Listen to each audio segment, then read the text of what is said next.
Well, go south with me today. We're going to take up this question initially of,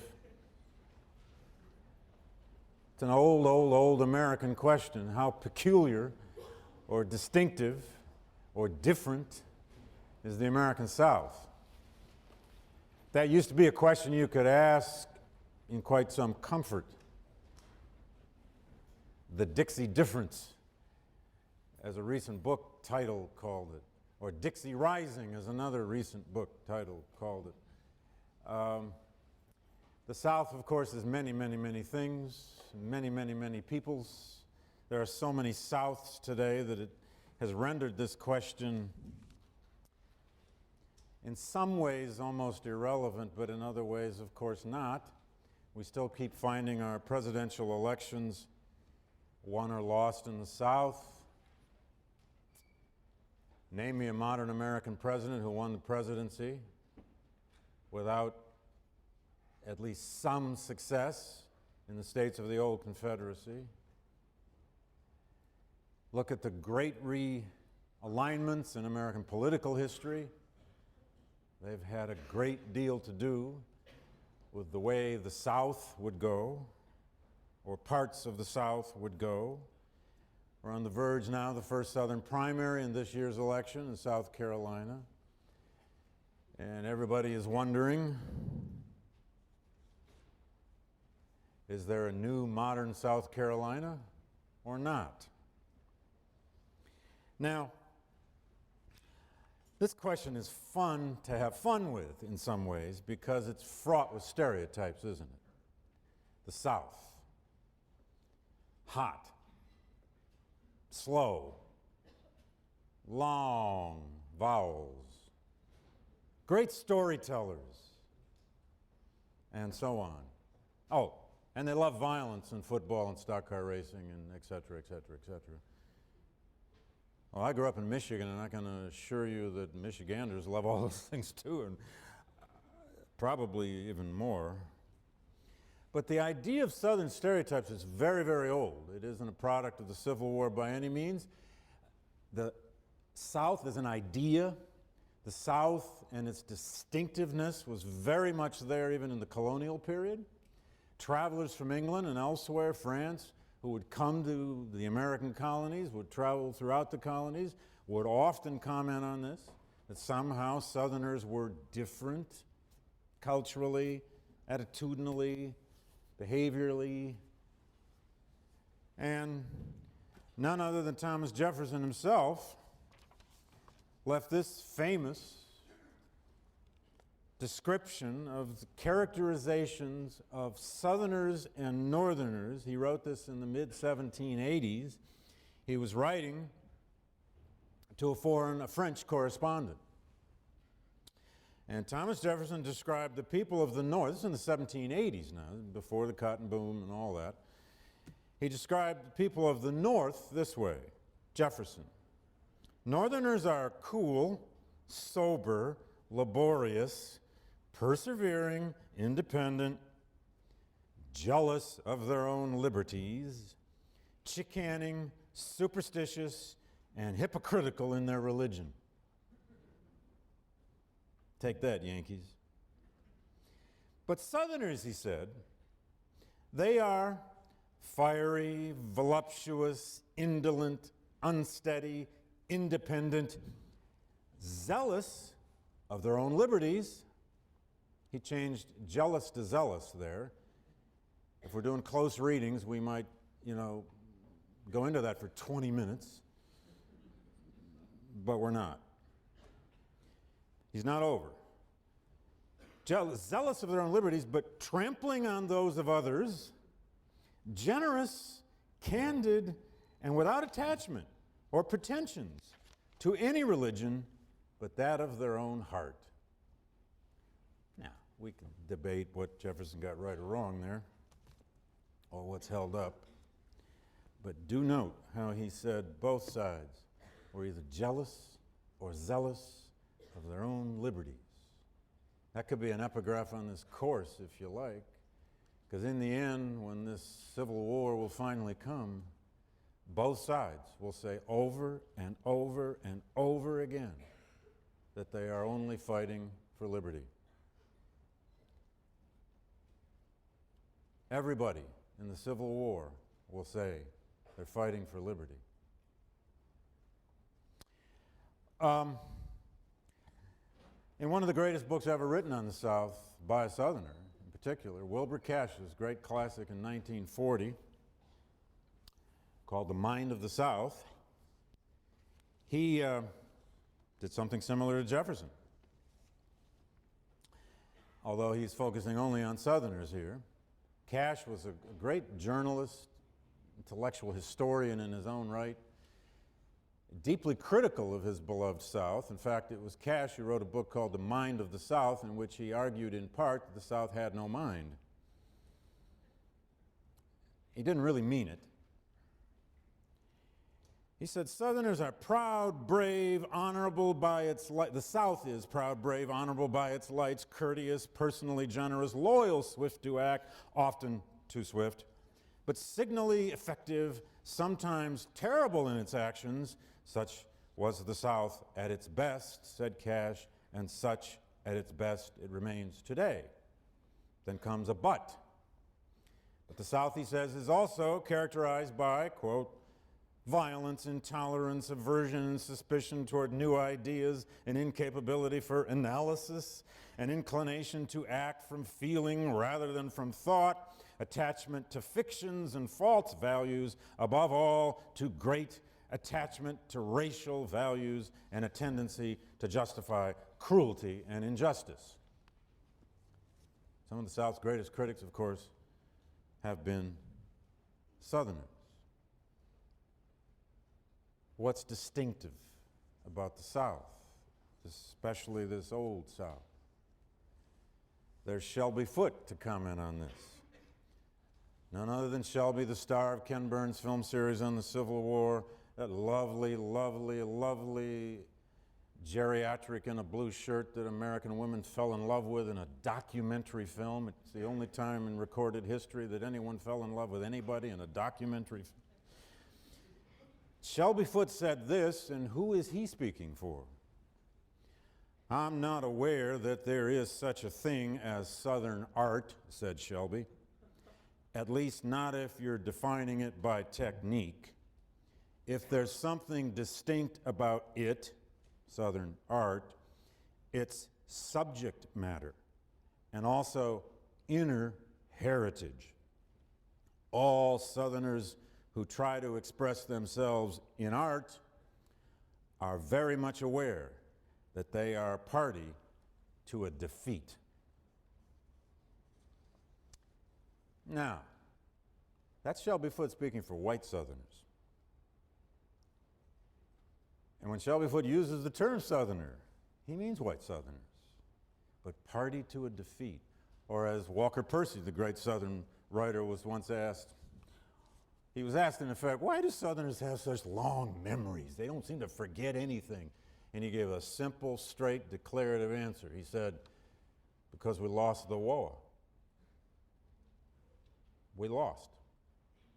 Loss, always, I think, almost always, especially in modern history, has led to longer, deeper, troubled memories. But Shelby wasn't speaking for all Southerners there. Toni Morrison was speaking for black Southerners. And that, I think, fantastic line in her novel Beloved, which I know many of you have read because it's taught all the time, but there's that marvelous little exchange at one point between Paul D. and Sethi. Paul D. and Sethi are trying to imagine a new life out of the horror of their past. And at one point, Paul D. simply says to Sethi, Sethi, of course, is a former slave woman who has birthed this child, which becomes this extraordinary ghost called Beloved. And Paul D. was a former slave who survived the worst brutalities of slavery and worse than chain gangs and so on and so forth. But at one point he just says to her, me and you, Sethi, we got too much yesterday. We need more tomorrow.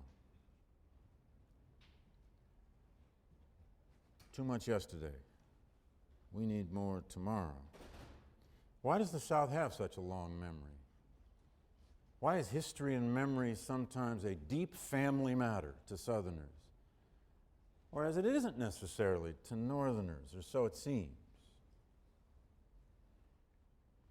Faulkner captured this all over the place, but I have a favorite line in his novel called The Hamlet, where Faulkner has one of his characters say, and I quote, "Only thank God men have done learned how to forget quick what they ain't brave enough to cure."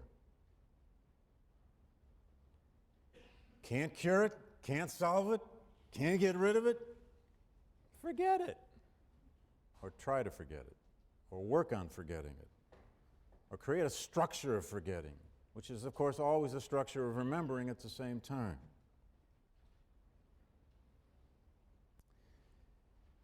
And then lastly, there's Allen Gurganus, a wonderful modern Southern writer who wrote that book called The Oldest Confederate Widow Tells All. You know that bizarre, it's a wonderful read. We've always been looking for the oldest Confederate widow, in case you haven't noticed. They keep finding one. The latest was just found another 5 years ago or so. She was, I don't know, 90, and she married some 60-year-old Confederate veteran at some point in time. We're always finding some woman alive who claims she was married to a Confederate soldier. I don't know precisely why. That's one for an anthropologist to figure out. But Allen Gurganus, he actually said this in the New York Times in a commentary he wrote on the Confederate flag, where as a Southern writer, back during, about 5-6 years ago, during the worst of the controversies over the Confederate flag flying on the South Carolina Capitol and so on, Gurganus wrote this wonderfully witty, wry, brilliant op-ed piece, long op-ed in the New York Times, where he talked about the depth of Southern memory and why Southerners have such deep memories, and then he begged his fellow Southerners to fold that battle flag and put it in museums. But the line I wrote down out of that piece was this: what's distinctive about the South? The South has a tradition, said Gurganus, of attempting the impossible at great cost, proudly celebrating the failure, and then gaining admiration for the performance. Trying something, failing gloriously at it, and then getting everybody's admiration. If that's not a novelist's description of what a lost cause is, I've never read one. One could go on and on here. I mean, in some ways, the most distinctive literature America has is a kind of Southern literature, white and black. Every major African-American writer of the 20th century, at least until your lifetimes, when black writers in this country are now born and raised in cities, in California or Minneapolis or New York or in modern Atlanta, and they come from all the same places other Americans do. Sometimes they come from the Caribbean and become Americans, but that's recent. Every major African-American poet and writer and artist from, frankly, the mid-19th century on has always been reflecting on this nexus of North and South. South to a very old place, as in Albert Murray's famous book. Trouble the Water, a novel about growing up in the South by Melvin Dixon, a great novel that gets little attention, and his lifelong struggle to understand just how Southern he was in New York. Ralph Ellison's famous musings on being the Southerner come to Harlem, and on and on and on. But let's go back to the Old South. This Old South that got the United States in so much trouble, although it wasn't all their fault. First of all, it's worth remembering there are a lot of clear, undeniable similarities of all kinds, things you can measure between South and North in the 40 years before the Civil War. The North and the South had roughly, that is the northern and southern states, the free states and slave states, had roughly the same geographic size. They spoke the same language, English, although in very different regional dialects, of course. They had common heroes and common customs and a certain common heritage of the American Revolution, make no mistake. John C. Calhoun, one of the great intellectual architects of Southern distinctiveness or Southern sectionalism, and certainly of Southern states' rights doctrine, was very much an American nationalist, at least in the early parts of his career. Northerners and Southerners shared basically the same Protestant Christianity, although they used it in different ways. They had very similar political ideologies, born of the republicanism they all kind of breathed in, that was breathed into them, and they inherited from the age of the American Revolution, a fierce belief in individual liberty. When you hear a slaveholder preach about his individual liberty and his rights, you sometimes wonder, come on, where do you get off? But as many of you know, and certainly you'll find out here, they had pretty clear ideas of who ought to have those individual liberties and who would not, who indeed were born equal and who were not. Both sides, the leadership of both sides, shared a rich kind of nationalism about this American experiment. You can find a deep and abiding kind of American nationalism still in a lot of these budding Southern patriots, even by the 1850s, especially when they get scared about what secession might actually mean. You could argue that both Southerners and Northerners shared a certain degree of old-fashioned American localism, attachment to place. New Englanders know something about attachment to place, and so did people from the low country South Carolina. States' rights was nothing that the South owned either, of course.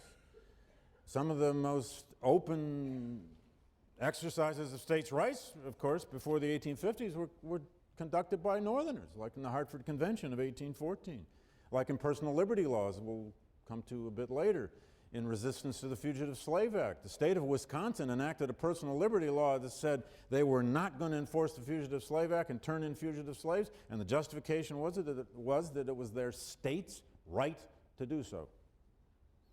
So it isn't just states' rights that's distinctively Southern. Southerners shared with Northerners a faith in progress. If you breathed the air in America in the 1840s and 50s, the idea that America stood for some kind of progress, that America meant a prosperous future, was just common coin. And both Southerners and Northerners shared both the reality and the spirit of that westward movement. Both had participated in what David Donald used to call the great American practice or custom, tradition actually he called it, of compromise. And both sides, both North and South, in their political leadership, in their economic leadership, were led by hard-boiled, believing, practicing capitalists.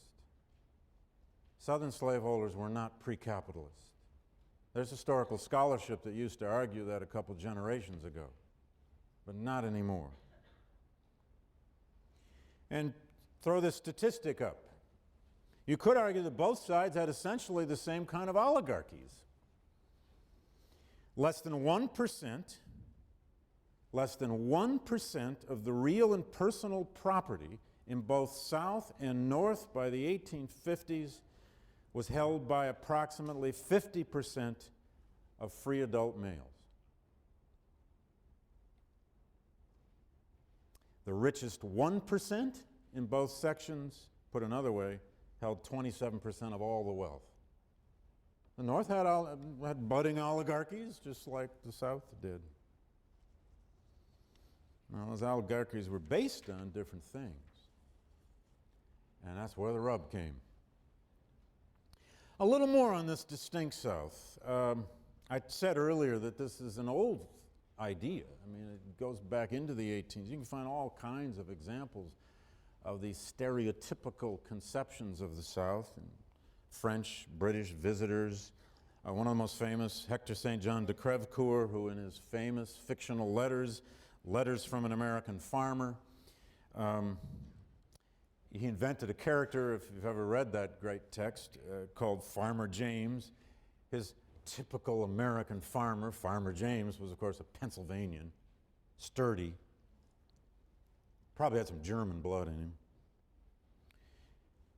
Crevecoeur made the North the site of the true essence of what he saw as this new American man being born in America, not in the South. He traveled in the South. He likened Charleston, South Carolina, though, this is in the 1780s, he likened Charleston, South Carolina to what he called, quote, the barbarous institutions and traits, especially slavery, the self-indulgence of the planters, and then he concludes, just like Lima, Peru. That's the only known comparison of Charleston to Lima, Peru that I'm aware of. Oh, and on and on and on. There were travelers from Europe who came and would write these stereotypic stories. There's one by an English traveler. He entitled it, A Georgia Planter's Method of Spending Time. And it's this litany of how a Georgia planter gets up early, has his first draft of whiskey, talks to his overseer, has another draft of whiskey, 8 o'clock has breakfast, another draft of whiskey, and the day goes on, talks to his overseer again, gets things started on the plantation that day, and then he goes into the village to the tavern to start drinking. Lots of these. Most importantly, seriously, the idea of the South as exotic, different, and dangerous is an old idea. A new layer of danger sort of was put on top of images of the South, not just in Northerners' minds, for that matter, after the Great Haitian Revolution, after the slave rebels of Saint-Domingue made Haiti into the first black republic in modern history. And some of those Haitian rebels ended up in the American South. In the imagination of white Southerners, there were a lot more Haitian rebels coming into the South than actually ever got here. But then if you look at the writings of New Englanders by the early 19th century, take Jedediah Morse, for example, the great geographer. He called the North a, quote, happy state of mediocrity, a hardy race of free, independent Republicans. And isn't that the image that New Englanders always want of themselves? They don't share anything, but they're free and independent. When my wife and I first moved to Amherst, Massachusetts, I took a job there once. We took some baked goods over to our neighbors, and we'd been warned about New Englanders and all that. We delivered baked goods and said, hi, how are you? You know, we're here now. And the woman said, in effect, why have you brought this? Anyway, sorry. Jedediah Morse describes Southerners, however, as, quote, disconsolate, represented, he said, by, quote, disconsolate wildness and popular ignorance. Noah Webster, of the great dictionary fame, said famously, O New England, how superior are thy habits in morals, literature, civility, and industry. So, comparing the North and the South, trying to understand how difference eventually does boil into political crisis, which eventually boils into conflict, which eventually boils into disunion, which eventually boils into war, does have some root back in these kinds of perceived differences. As one of my favorite historians warned me once, don't leave out the politics. Don't leave out politics. Now,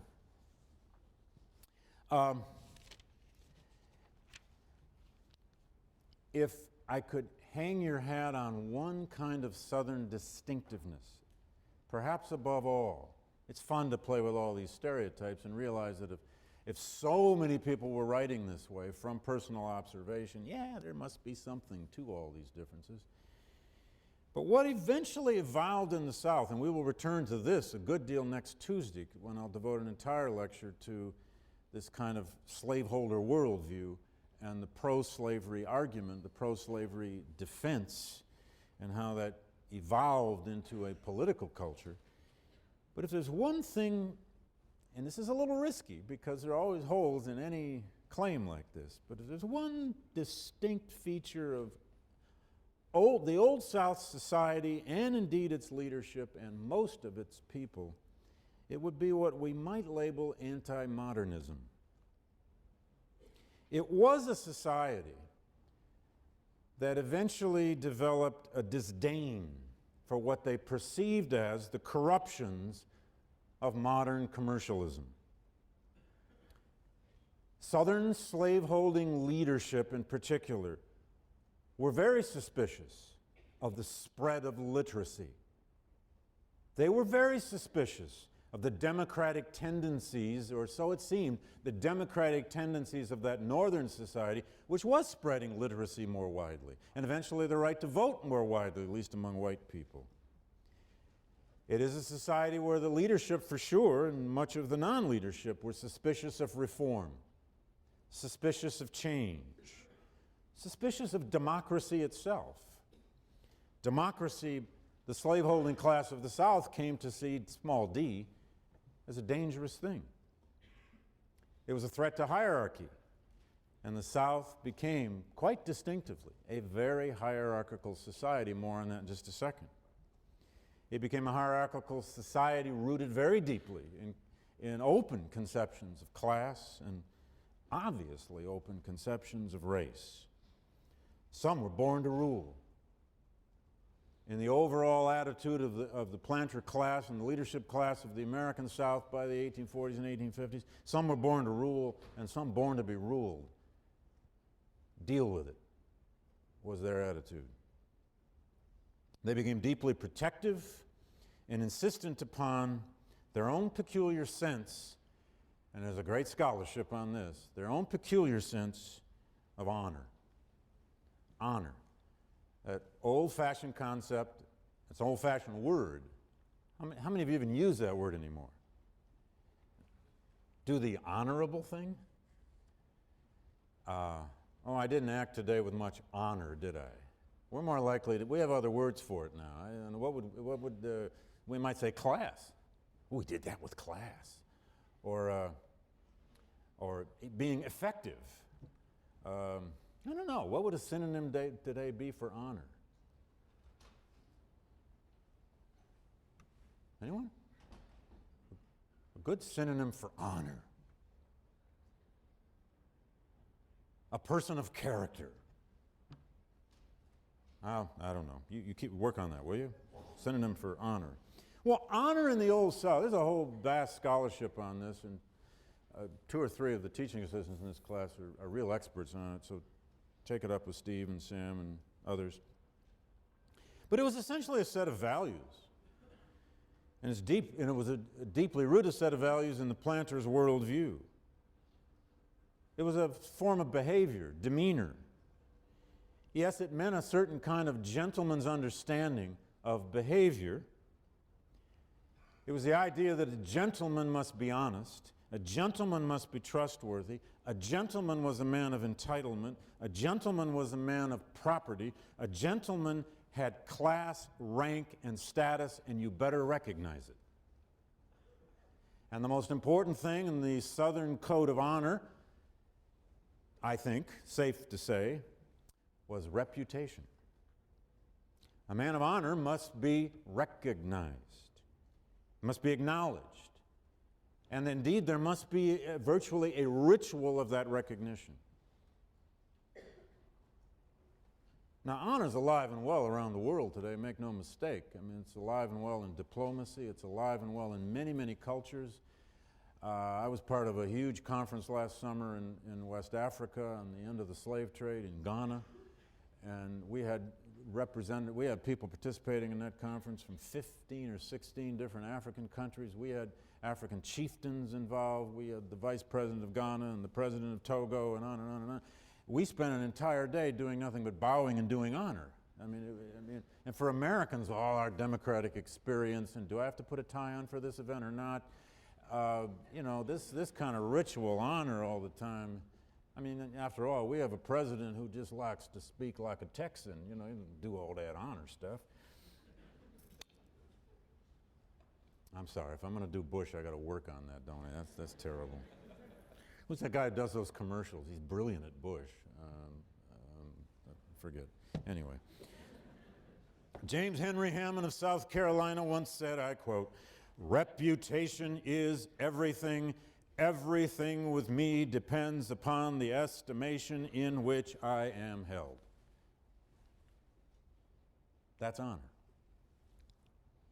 Personal honor. For many Southerners, it was more important than law, more important than conscience. And when they started encountering these Northerners, whether they're from Massachusetts or Ohio, who start talking about a politics of conscience or a politics of law, they're not always talking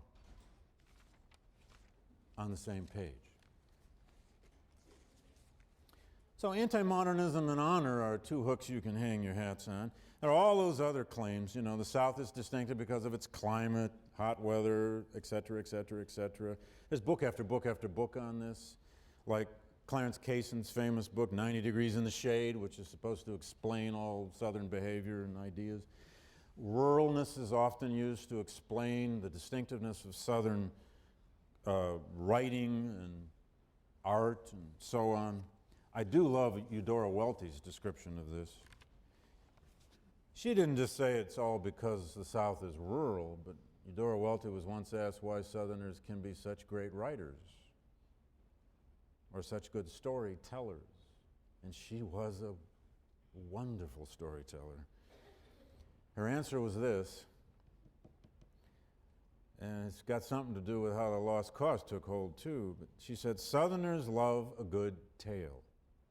They are born reciters, great memory retainers, diary keepers, letter exchangers, and letter savers, history tracers and debaters, and outstaying all the rest, they are just great talkers."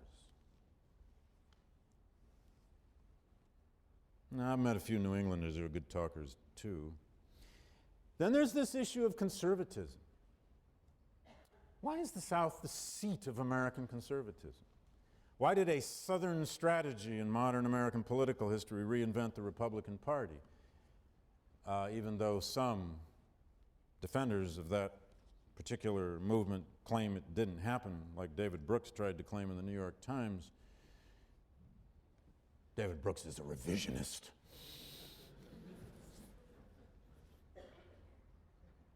Well, the taproot of conservatism, you could say, is right there in the Old South. It's exactly what Wilbur Cash once said. He said, if you want to understand the South, he said, its taproot is back there in the Old South. We've so long had this game of sort of always looking for the central theme of Southern history, the central theme of the South. And so often it does come back to this overall claim of a kind of anti-reform, sometimes even anti-intellectual, conservative defense of a hierarchical civilization rooted in white supremacy and originally, indeed, in one of the biggest slave systems the world had ever created. And there's the old business about violence. You can go there are lots of books on this and articles on this. Why cockfighting was more popular in the South. Why country fighting and eye gouging was. Elliot Gorn, a wonderful historian up at Brown, wrote a brilliant, fascinating, half-crazy essay once about eye gouging in Southern fighting. And I don't know, I used to love to quote from it, but then I began to realize I'm only quoting that because it's about a guy's eye being gouged out, so I'm not going to do that anymore. Now, C. Van Woodward weighed in on this. Great historian, worked here much of his life. But he said, finally the South got liberated from being the place that America always dumped its sins. In his famous book of essays, The Burden of Southern History, among many other things, he argued that the South actually had the chance to finally be liberated from being the seat of all of America's sins by three things.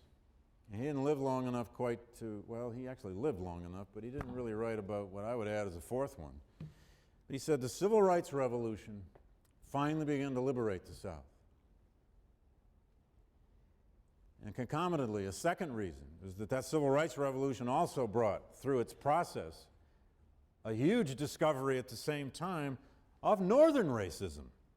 When Martin Luther King brought the movement to Chicago and nearly got killed doing it, and in 1,000 other ways, Americans realized, you know, racism isn't a Southern thing. It's everywhere, belongs to everyone. And then Woodward argued quite directly that the loss of the Vietnam War began to liberate the South, in a sense that the South, Southerners, white Southerners, were the only Americans, other than, we always forget, Native Americans, who had ever lost a war. And that a burden was taken off the South by the loss of that Vietnam War. Now that's a debatable subject, isn't it? Because there's a broad revisionism about Vietnam. Ronald Reagan argued it was our noble cause in Vietnam. We could have won, should have won, were winning, and so on and so forth. There's even a fourth idea you might add to how the South may have been a little bit liberated from this past by what has happened in just the last 20 to 25 years of American political history and economic history, with Sun Belt migration, with Southern industrialization and post-industrialization, with massive immigration now from around the world, large Vietnamese populations in Louisiana, large Hispanic populations in North Carolina, huge Cuban and other Hispanic populations in Florida. You have a very, very changing demographic situation in the American South, and its political culture has to respond to that.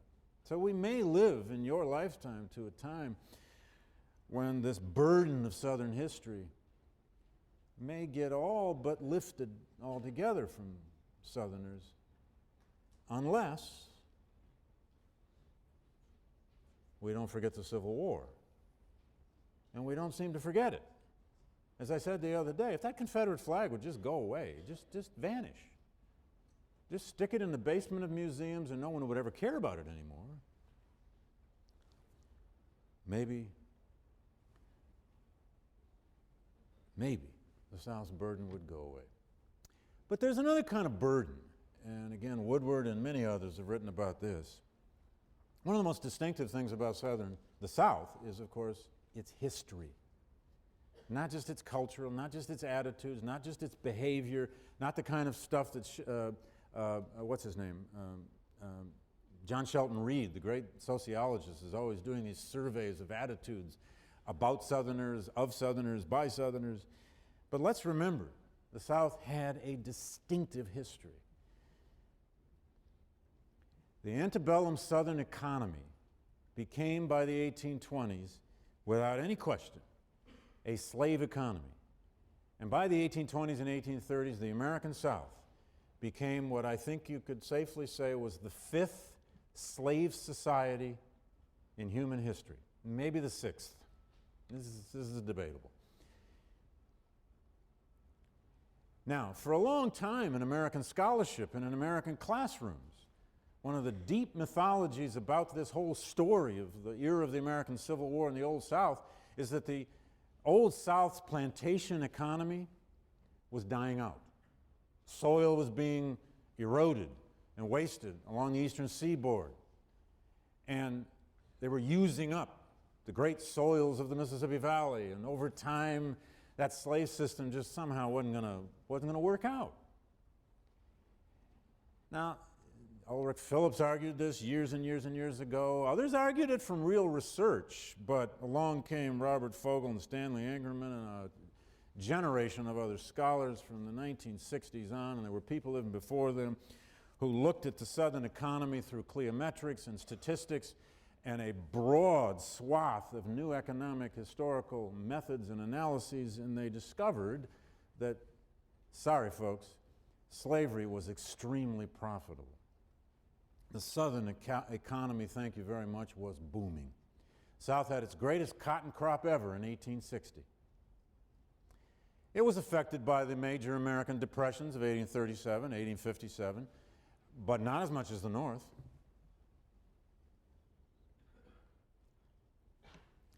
And lo and behold, that idea we had of the Southern planter as this, kind of anti-modern, don't give up entirely on the anti-modern label. I think there's still something to that.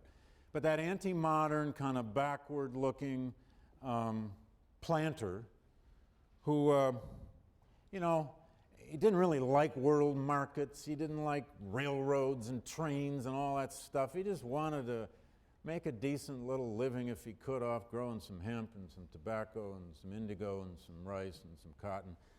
And he was good to his slaves.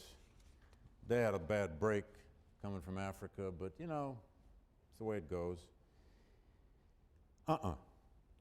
We now know, if we know anything about the Old South, the average American planter, the average American slaveholder, small ones and big ones, were raging capitalists.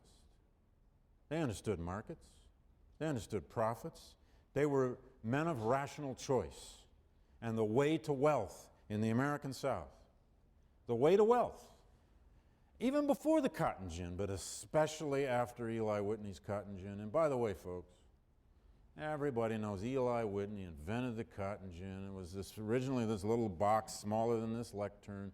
If you don't know that, somebody should have taught you that in the 6th grade or the 4th grade or the 1st grade or somewhere.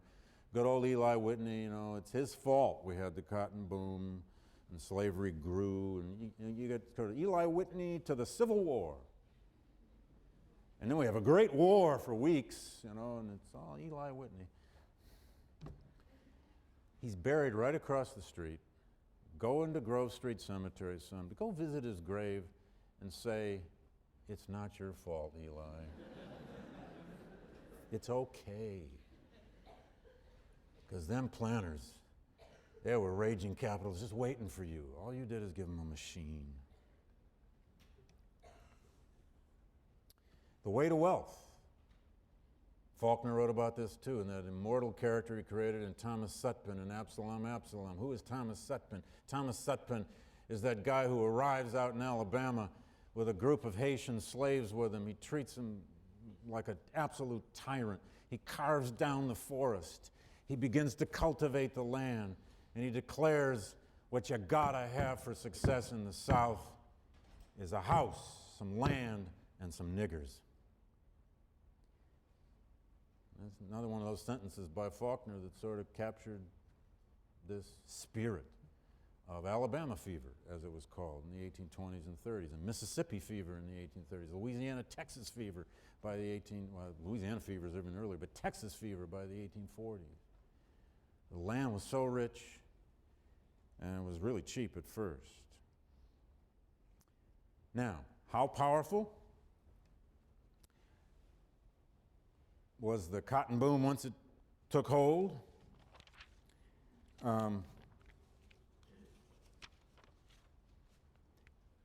This powerful. Sea Island cotton, the kind of cotton grown down there in the Georgia, where it was first grown in North America, in the Georgia, South Carolina islands, was a kind of long and silky kind of cotton. They weren't very successful in growing it in huge amounts.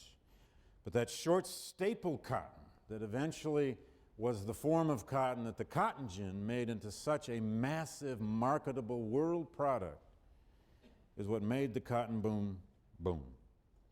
By the 1820s, already, within a decade of the War of 1812 and the opening of the frontier, cotton's future seemed limitless. And one of the best analogies you can think of is the oil-rich nations of the world in post-World War II, in the post-World War II era, whether it's Saudi Arabia, Iraq and Iran, the Emirates, or Venezuela, or today Russia. If you're an oil-rich country today, as long as that oil lasts, you got the world kind of at your knees. You're an OPEC. And that is exactly what the South began to see itself as, at least Southern leadership began to see itself as early as the 1820s and 1830s. The cotton crop nearly doubled every decade from 1820 to 1860. 4 decades in a row, the production of American cotton nearly doubled. Now think of another product in American history that doubled every decade for 4 decades, and then imagine that that product became the country's, without question, absolute largest export.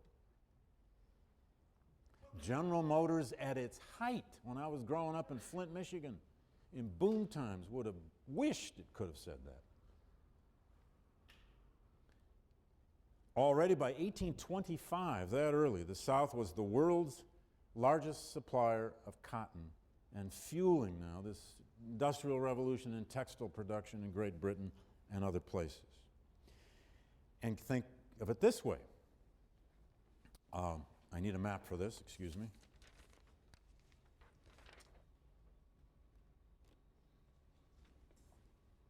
All right, I pushed the right button. I know you can't see that very well. I think I can zoom, though. Hey, cool. Well,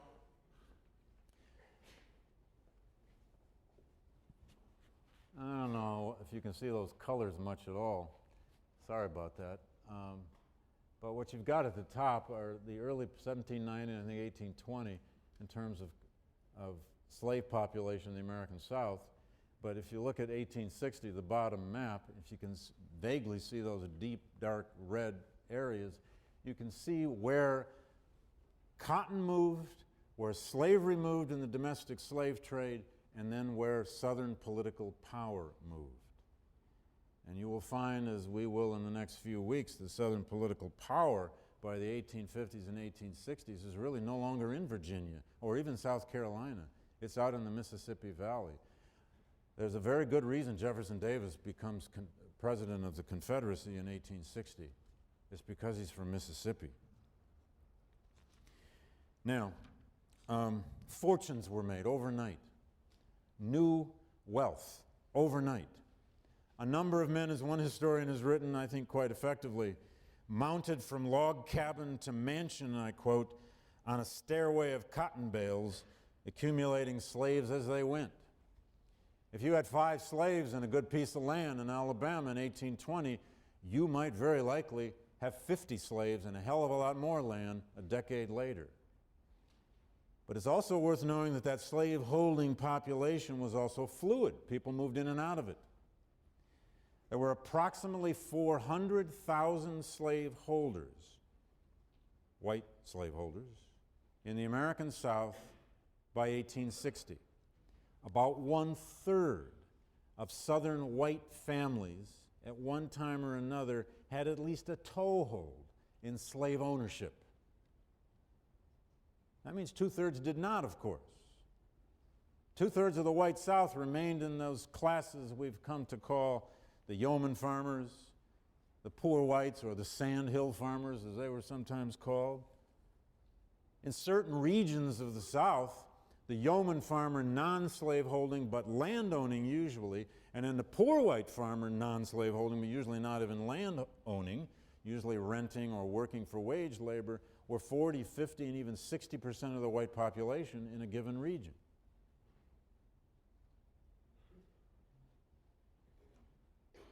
Jefferson Davis is, in fact, a classic example of the cotton boom planter. He was born in relatively meager and humble circumstances in Kentucky, not, about 80 miles from where Abraham Lincoln was born, in even meager circumstances. But his older brother Joseph went out to Mississippi and struck it rich in cotton. And Jefferson Davis went out to join him, and Jefferson Davis became a millionaire on cotton. Of course, Jefferson Davis really preferred to be a military officer and went to West Point and on and on and on. The rest is history. My watch says I've run out of time. Now let me leave you with this. How successful was the cotton boom? How important was the cotton boom? What is the relationship between the spread of slavery, the spread of cotton, and power? By 1860,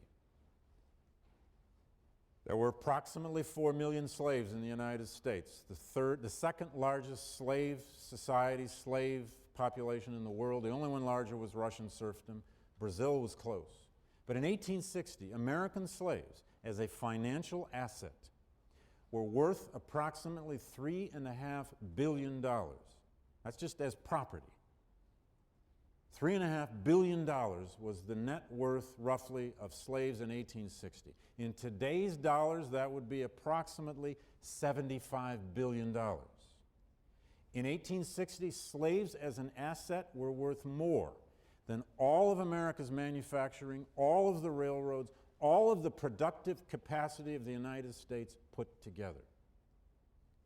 Slaves were the single largest, by far, financial asset of property in the entire American economy. The only thing worth more than the slaves in the American economy of the 1850s was the land itself.